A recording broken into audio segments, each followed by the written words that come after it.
Yan. Opo. Ako, hindi nila ako kinakausap for obvious reason. Di ba? Anong ginawa nila? Hindi nila kayo mapipressure. Nag-invento sila. Oho. Saan ka naman nakakita dyan? Para sana maintindihan sana ng mas madali. Opo, ng ating mga kababayan. Kasi kahapon, yung assistant ombudsman, na nakita ko siya, nagpa-interview na naman siya sa isang istasyon ng television, na tinatanong siya, bakit po ninyo, pati si Senator Marcoleta, kinasuhan nyo ng plunder? Oho. Kasi po kahit ako, parang hindi yata yun kasi contribute. Yun ang tanong sa kanya. Yun naman, donasyon ng mga kaibigan niyang Hindi private pera funds ng naman gobyerno yan. Tapos sinabi niya, hindi, kasi kahit private funds kasi, kapag yan ay binigay na merong pangako o kung ano man pabuyang parang ibigay niya dahil meron siyang opisina, ganyan. Sabi nila, sa Makatwid kahit po pala pribadong pondo. Oo. Na kapag may pangako, may ganyan, ano. Oo. Yan po pala'y plunder. Oo, sabi niya gano'n. Mabigat, ano? Oo. Ang nakakapagtaka doon, Jen, wala man lang siyang nasabi kahit konti. Kasi kailangan mong establish ito po, establish mo yun. Oho. Kung walang kaugnayan yung pondo doon sa sinasabi mo, baka nag-speculate ka lang, baka inaakala mo lang, baka nangako ito ng kung ano-ano, na maaaring sa pangako na yon merong madadamage ang gobyerno o madadamage ang serbisyo na para sa mga tao. Yan ang kasi pagka ganun, corruption yun eh. Ayun, opo. So kinakailangan mong i-establish yung connection nung pagbibigay nila ng tulong sa iyo dahil kampanya kasi ito diyan, ito sinasabi ko eh. Yan, ng mga panahon kailangan mong i-connecta. Pinakikinggan ko siya, wala man lang siyang masabi na koneksyon. Pagkatapos, bumalik na naman sa iba. Alam mo, kanya, ang plunder kasi, kaya mas marami yung napagtatalo kami, sabi siya. Mahirap kasi kanyang i-prosecute ang plunder. Kaya, alam mo kasi, pag plunder kasi, corruption yan, katiwalian, talagang wala kang makitang resibo. Wala kang makitang paper trail. Ganyan, kasi plunder nga raw, kaya napakahirap talaga. Ngayon, ang sinasabi nila, siya inamin niya eh. Siya mismong nagbigay ng katibayan. Sa palatuntunan natin ito. Sabi niya, parang admission against interest. Tingnan mo itong mga taong ito. Siguro para sa mga kababayan nating nag-iisip. Si Senator Marcoleta, kumandidato ng 2025 election, may kaibigan siya, tumulong sa kanya. Nagkataon kasi yung mga tulong na binigay ay wala pang campaign period. Hindi pa po. Pero yung tulong na yon ay sakop ng election period. Ang election period kasi, Jen, ay 1 year before the election. So isang taong singkat yun. Pero yung campaign period, magsisimula ng February 11. 90 days ata national. Hanggang 90 days yan. 90 days. Hanggang sa ikaw ay manalo na. Ngayon, so sabi ko, ang trato ko dyan donation kasi wala pang campaign period. January. Ang campaign period kasi February 11 ang umpisa. Dapat kapag binigay during the campaign period contribution. February 11 ngayon, ito nang submit ako ng SOSE. Liwanagin natin para makita ng mga kababayan natin. Doon sa SOSE ko, sinabi ko, ang aking expenditures, yung ginastos ko. Sa kampanya. 112 million pesos. Okay. Ngayon, sinisita nila ako. Paano ka makakagasta ng 112 million? Tiningnan nila yung SALN ko, yung net worth ko is only 52 million. Mas malaki ang yung ginastos mo. Teka muna. Ito lang ang pera niya. Saan niya kukuha ka ng 112 million? Ng 112. Sabi ko, hindi mo na kumikibo nun dahil hindi ko na pinapansin noon di ba? Nung magpasya na ako mag-explica sa COMELEC dahil sa binigyan ako ng parang isang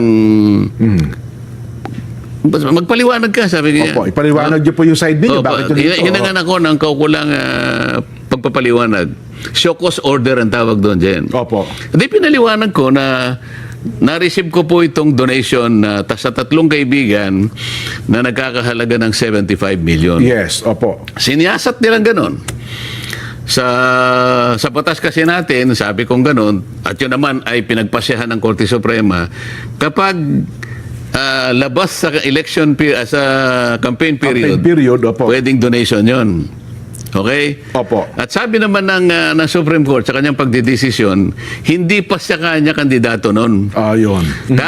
Magiging kandidato lang siya pag magpa-participate siya during the campaign period na. Okay. Opo. So, nung makita ng COMELEC, wala kanya siyang wala siyang kasalanan dyan. Walang Maayos ang kanyang pagpapaliwanag. Mhm. Ang bumoto dyan, 6-0. Opo. Ibig sabihin, halos silang lahat. Lahat ng commissioners. Kaya lang siguro 6-0 kasi yung chairman nila, hindi siya nag-participate. Nag-inhibit yata siya. Opo. Baka kung hindi siya nag-inhibit, 7-0. 7-0. Ang ibig sabihin, maliwanag sa COMELEC na nagtapat lang ako. Ngayon, Naging transparent kayo, Sen. Opo. okay, so 112 billion ang ginastos ko. Ito na naman ang banggit ng Sandigan Bayan. Sige, palagay mo kanyang, kung na-receive niya kanya 75 million, bakit nung isubmit niya yung SALN dated December 31, 2025, opo. ba't di niya nilagay sa SALN yung 75 million? Hindi ayan nag-reflect doon sa sakin Ba't ninyo. hindi niya na-reflect? Opo, oo. Paano ko naman i-reflect, mga kababayan? Ginastos ko nga eh. Oho. Hindi nyo naman asset yun eh. Hindi naman kagaya ng iba. Baka yung iba nga, baka sila yung nabigyan. Aha. Pero hindi ginastos. Baka yun ang Yun ang problematic. nabigyan. Tingnan mo dyan, ba't ko Opo. kinukwento to? Kapag ka pala ikaw ay nagtatapat sa ngalan ng transparency, lahat kailangan ipagtapat mo. Diba, papaplander ka pa eh.